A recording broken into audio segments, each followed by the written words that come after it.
she said that she would do in her campaign, God, and making New Orleans East a priority, God. And thank you for this opportunity. Thank you for our other elected officials that are here, God, and I pray for each and every one of them, for our mayor, that she will have a successful term and that she will continue to do what you called her to do. Thank you for this opportunity to lift up this time in prayer in Jesus' name. Amen. Amen. Thank you, Pastor. Appreciate you. Thank you, thank you, thank you. All right, good morning, everyone. Great to see you. As you can tell, we're moving fast. We had to like scrounge up a podium from somewhere, but we found one. And so now we are all here together. I want to thank all of the community members who have joined us today. As I always talked about, New Orleans East is a top priority, and as I've always talked about, the council member from this district has been a dear, dear friend of mine for quite some time, and he always said, you are going to listen to the people of New Orleans East, and we are together going to work on making sure that we address their concerns. And so on my second day on the job, here I am. Yesterday, I want to let you know that I signed an executive order. The executive order is number 2605. And what it's doing is launching the Lights On initiative. The Lights On initiative is something that will be led by the Department of Public Works, by Steve Nelson, who is the Deputy CAO of Infrastructure and also Director of Public Works. The Lights On initiative is about, with urgency, repairing our city lights around the city and also our traffic lights. But what we're doing today is, as we launch this, is we want to make sure that we are managing our resources to focus urgently on developing the deployment of our crews so that they are getting out there on what's going to create the most beneficial impact. And through the transition process, what we kept hearing was that, no doubt about it, people wanted to make sure that their street lights worked, that their street lights were on for quality of life issues, but they also said it was so important for public safety reasons as well. So because of that, I instructed Mr. Nelson to move urgently, move now, to figure out some of those areas that really, for public safety purposes, could have improved public safety by having more lighting. And with that, I collaborated with my friend, the district attorney, who, of course, has been doing so much work around the No Dice program, with a lot of data and research as to what different parts of town are experiencing.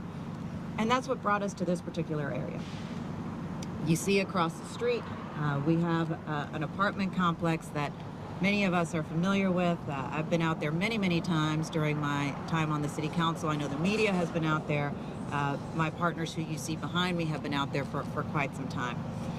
This is a property that actually is up for sale.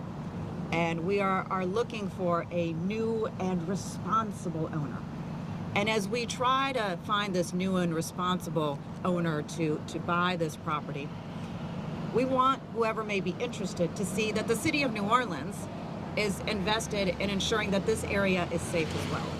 So if they're going to be all in on being a responsible owner, the city of New Orleans is going to be all in as well, creating the public safety atmosphere that's necessary in this area to make sure that it's what everyone in New Orleans East is really wanting for this particular area. So I'm excited to start this. This is the first phase of the Lights On project. We will start here, and then the next project will be in Central City, and we'll keep moving down that path. I also want to thank Steve Nelson for starting to follow up on what I asked for and I initiated, which is, look, we're always going to, of course, need outsourcing of contracts and having contractors, right, to deal with some services. But we also need to build up staff within. And so he is also working with civil service right now to bring in electricians to work for the city. Right now, we don't have any electricians who are working for the city. So even the most minor things, we have to outsource. So I did talk to the CAO yesterday that since there is room in the budget, in the DPW budget, to work on lifting the hiring freeze at DPW so that we can also start bringing electricians in-house. So y'all, it's time to get to work urgently.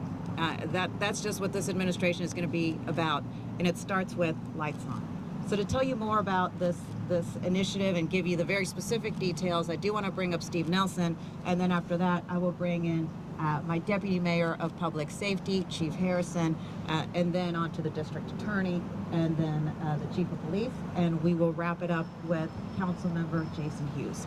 All right, Steve. Thank you very much, Madam Mayor. Thank you all for being here. Also want to thank All Star Electric, our contractor partner who is here today, and just express my excitement at the vision the mayor has. It is spot on. There are limited resources. We all understand that. We know that. And so leveraging the limited resources we have to the best of our ability and working with the team that she has put together is bringing the maximum impact for those resources that we have. So the first thing that we did was sit down with the folks that are managing our lights program, and Shannon, our deputy director, Andy Loy, who runs that program, and also Jordan Shanks and the folks with the no dice data. Having those brains, Daniel Shanks, excuse me, having those brains, the data, and the work ethic that we have already in city government is really leveraging the scope of work that we have here today. Relamping, we're adding some conduit and wire so that we can get the gas station behind us lit up. And that's going to take us to the next phase. We've got the next site already planned and laid out. And as the mayor mentioned, we are hiring additional electricians because there's a sprint here to address these individual short-term safety needs. There's also a marathon that we've got to take on with hiring on and bringing folks in-house. We're always going to need contractors, and we're grateful for them, but building up in-house is also very, very important for us as well. So again, thank you, everyone. Thank you, Madam Mayor, the team, and I will hand it over to the next vote, Chief Harrison. Thank you, Steve. Thank you, Madam Mayor. Thank you, all of you, for being here. This information about this location came to us in a number of ways. Number one, it's the mayor's promise to the people of New Orleans that she would give focus and attention to East New Orleans. And she is now delivering on that. But this is not new. This has been an issue, and we've been dealing with issues even since my days as superintendent. Even the years before that, while I was the actual district commander for 3 years, here in East New Orleans, we were chasing issues at this location, trying to fix them. But I think the most important thing is, before the mayor asked me to be the deputy mayor, she asked me to lead her public safety transition team. And so in the months and weeks leading up to today, we heard from a diverse cross-section of community members from all over the city. Overwhelmingly, the number one thing they said the mayor could do in her first 100 days is fix the lighting. Overwhelmingly, this cross-section of community members said one of the locations she could do it first is in East New Orleans. And so with the data we had from No Dice, Daniel Shanks, who comes to us from the DA's office under DA Williams, doing that work was pointing out this is one of the hotspot locations in our city. So in a number of ways, the mayor was hearing the same message from the community members, from personal experience, from the data that came from the No Dice program, that this is the priority where we should be focused. This is where we should do our start. Let's light it up. Of course, we can't do everything first, but one of the easiest and best things we could do is improve the lighting, which improves public safety. So I want to say thank you to all of that. I want to say thank you to our mayor for living up to her campaign promise and now her governor's promise. At this time, I'm going to turn it over to our good friend, the DA Williams. Thank you, Chief. There is no limit to what we can accomplish when we all work together.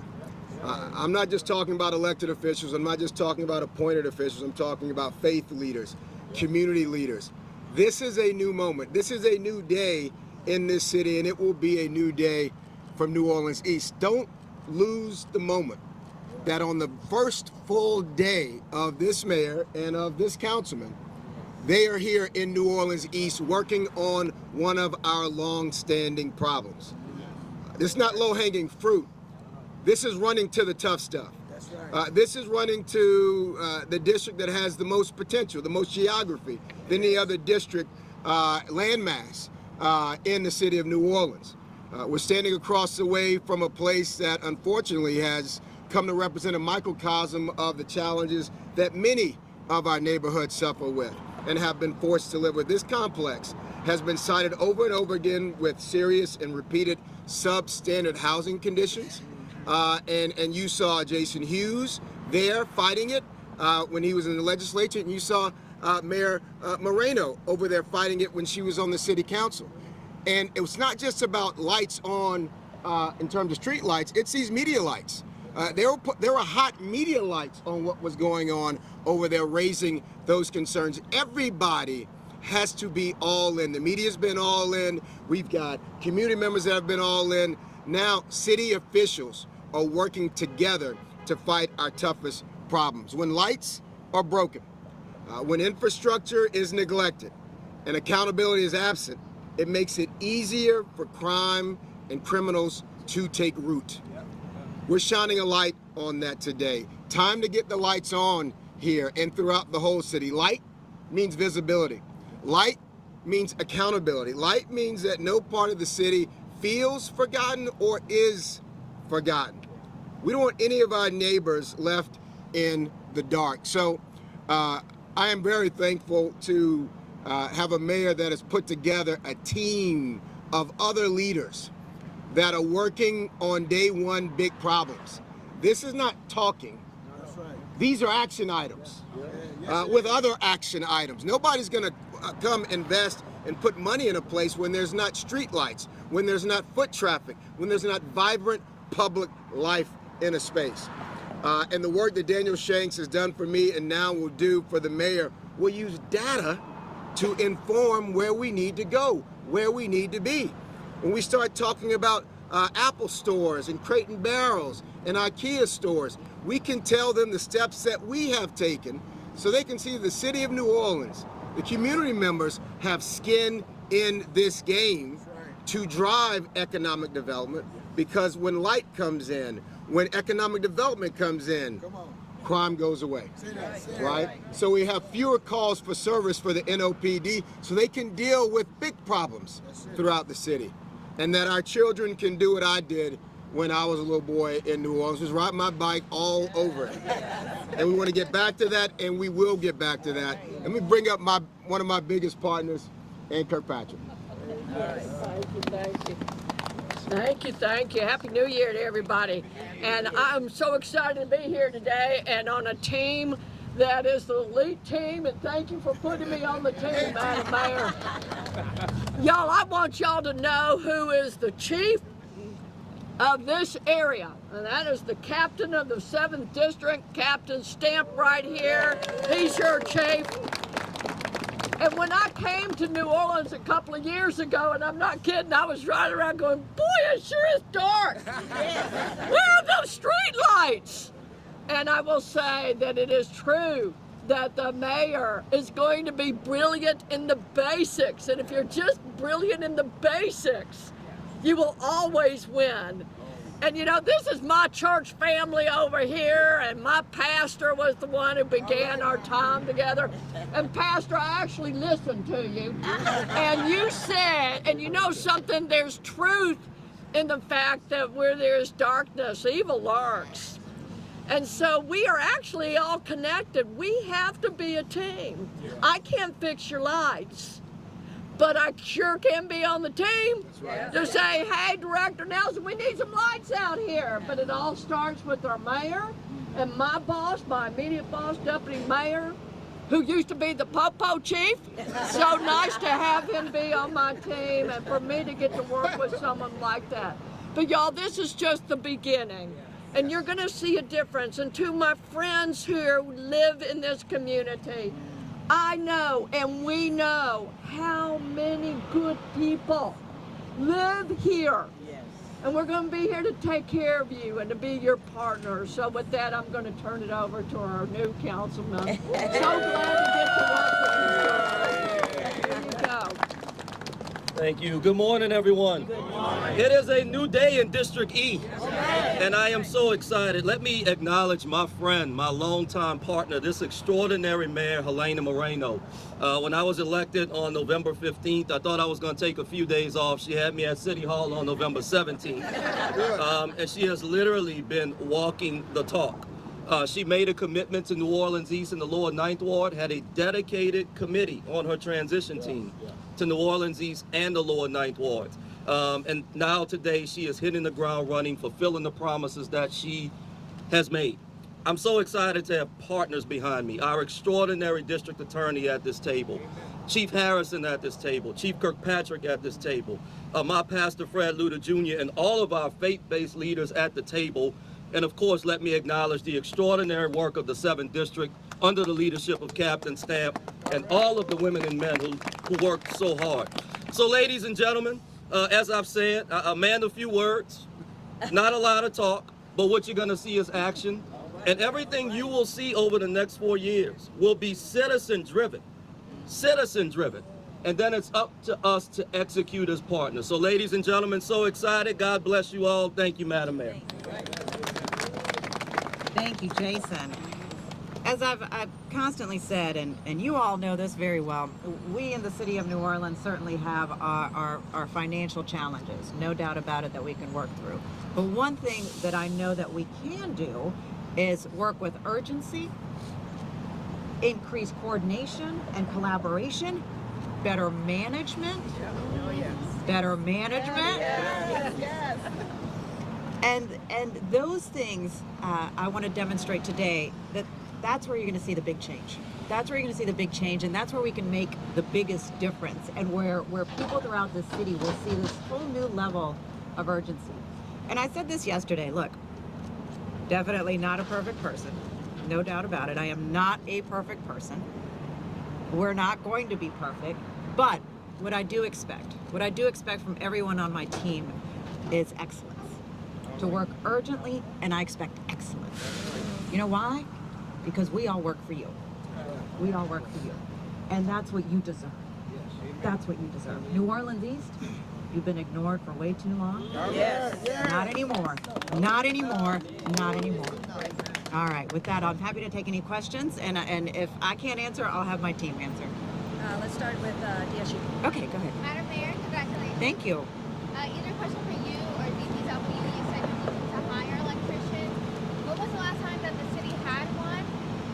And also, how much more does it cost you to hire a company like the one behind us? So I do not have an answer for when the last time we had an electrician on staff for streetlights was. It has been a number of years. I do know that. And as far as cost, it would depend on the repair.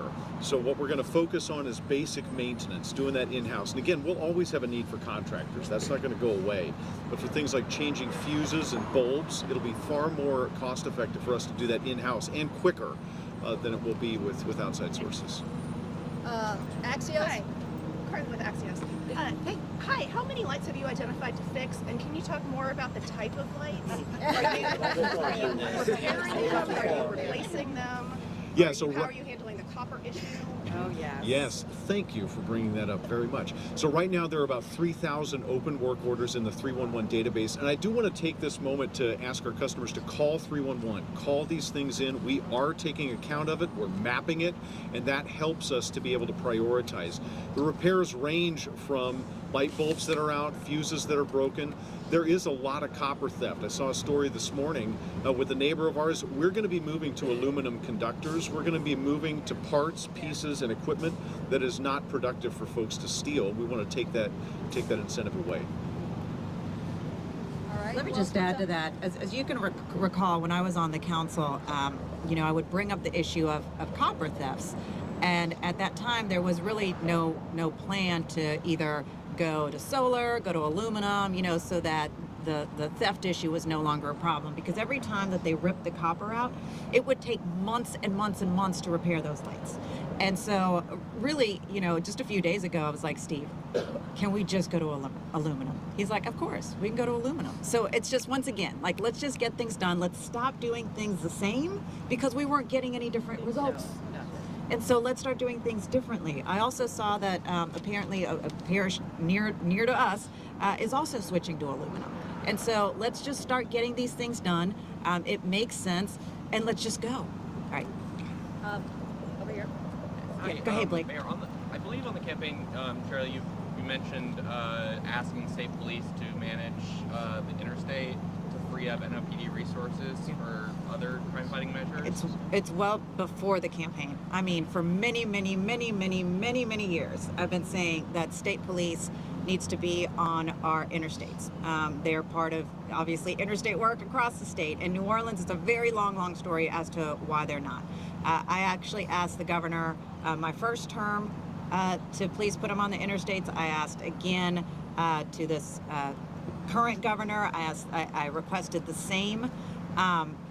The reason why it's impactful to have state police or others on the interstate is that every time there's a disabled vehicle, particularly in this particular district, every time there's a disabled vehicle, an accident, it is tying up officers for hours. And that is an emergency situation when they are, particularly if something happens on the high rise, it's an emergency situation to have a disabled vehicle there, an accident there. So they can't just leave that emergent scene to go to something else. So we did a study that I can send to you through Jeff Asher with Datalytics when I was on the council to show the amount of thousands of manpower hours that would be saved for an OPD if we could get state police on the interstate. So I will continue to request that, to have assistance on the interstates because it'll allow for additional manpower hours for our NOPD. Has that request been made since you become mayor, or is that like in the works? It's ongoing, and I've had conversations with Captain Hyatt about it as well. I have one question for Mayor Moreno, and then probably one for Steve. Mayor Moreno, you talked about having a City Hall Annex building in the east. What's your plan for that? What's the timeline that you hope to see? Yeah, well, first and foremost, of course, it's identifying a site. And so we'll work through that. I had conversations with CAO Geruso about that.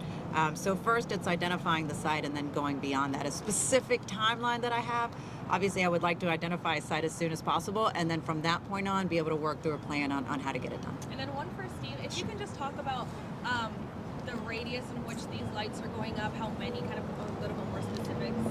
So for this location specifically, or just in general? Well, in the east. So in the east, I don't have an exact number for you. It's based again on that 311 data. So wherever we have 311 reports and or crime data, we'll be doing canvassing in-house. So I don't have an exact number on that. I was remiss earlier. The mayor was texting me at like 11 o'clock at night on Saturday. So she is 24/7 about aluminum conductors. Mayor, can you clarify who will lead the Office of Homeland Security, and will Colin Arnold play any role? So just so everyone's aware, there's the Director of Homeland Security, which is Colin Arnold, and then the person that he used to report to was John Thomas, who is Homeland Security and Public Safety.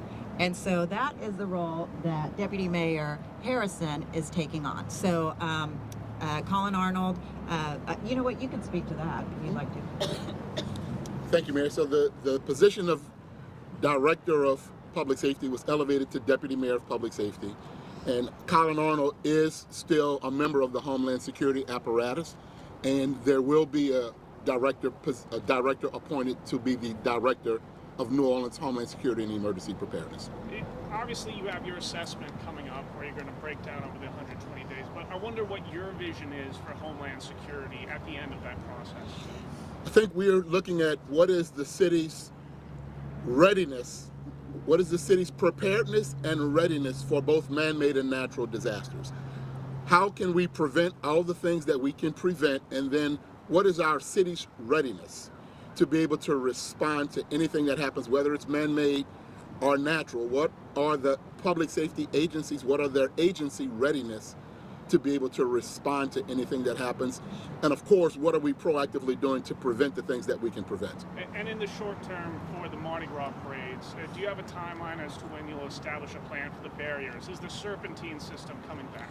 That's the most pressing thing because it's right upon us.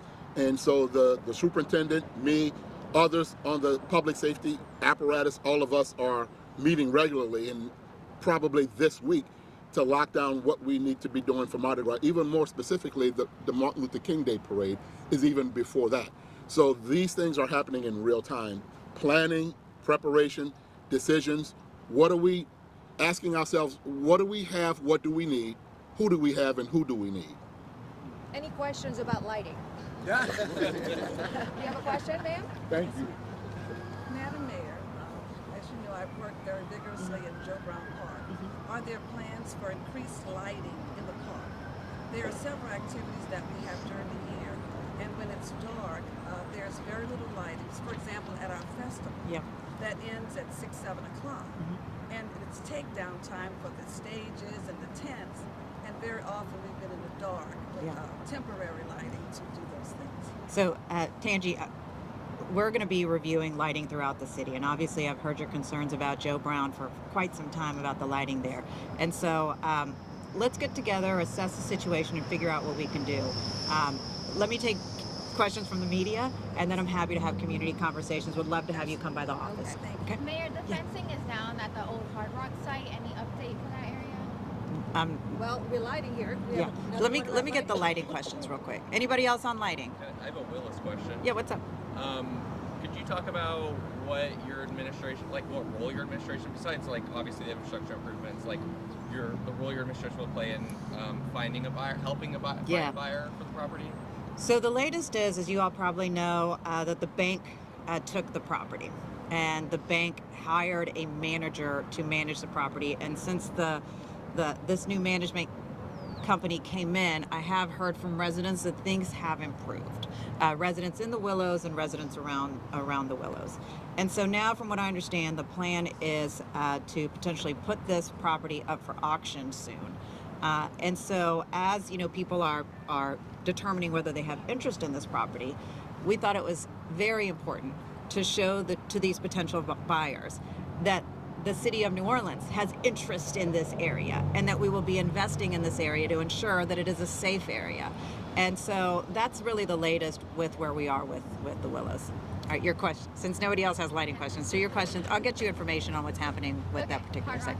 Can you expand really quickly on how these projects, once they are completed, will be reported like into that dashboard system so residents can keep track or be aware?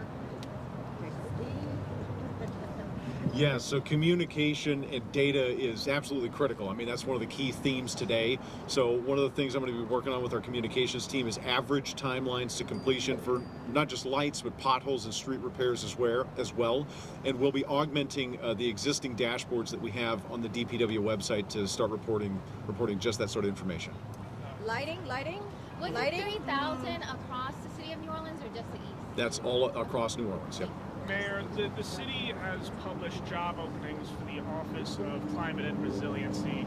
Obviously, some of those folks were let go, but it looks like some of the job openings reflect the very jobs where people were let go. Can you explain your status on that office? Are you trying to bring people back? Look, here's my plan when it comes to resilience and climate issues. I'll start by saying that over the past 8 years, I don't know if anyone has been more tenacious and aggressive on working on climate initiatives in the city of New Orleans than I have. Everything from the utility issues to even closing out my council term with a $30 million investment on creating microgrids throughout the city. We need more than just a small little office to work on climate and resiliency issues. This has to be something that is across city government. In every city department, we have to be thinking about these things. So what I'm doing is really a reorganization of this office. I'm also finding the very best and brightest. We're hiring a chief resilience officer. At the same time, I will have someone who is part of the mayor's office, my executive office, who is a direct person who is ensuring that the policy initiatives that I passed as a council member actually now start moving urgently. I want to remind you that, I passed Clean Fleet, very much dismissed over the past several years. I want to remind you that I passed benchmarking was something that I started working on. This is benchmarking on energy efficiency for buildings across the city. I started working on that my first term. It wasn't until years later that was even initiated or passed. I want to remind you that the Office of Resilience had the Lincoln Beach project. Yes. And still Lincoln Beach is not open. I want to remind you also that the Gentilly Resilience Project was something that was, in waiting for many years. So look, what I get it that, there might be some people who are upset, but I ask this, give me a shot. Give me a shot to show you that there's actually a better way to do it and a way to actually work more urgently on these issues, because these are issues that I very much care about. In fact, there's probably not an issue over the past 8 years that I received more success in over the past 8 years that I was on the city council. So this is something that really matters to me. I understand it very well. My team understands it very well, but it should not be just this tiny little office in City Hall that's responsible for climate resilience and sustainability for the city of New Orleans. It should be across the city departments. To clarify, are you attempting to bring some of those staff back that were let go?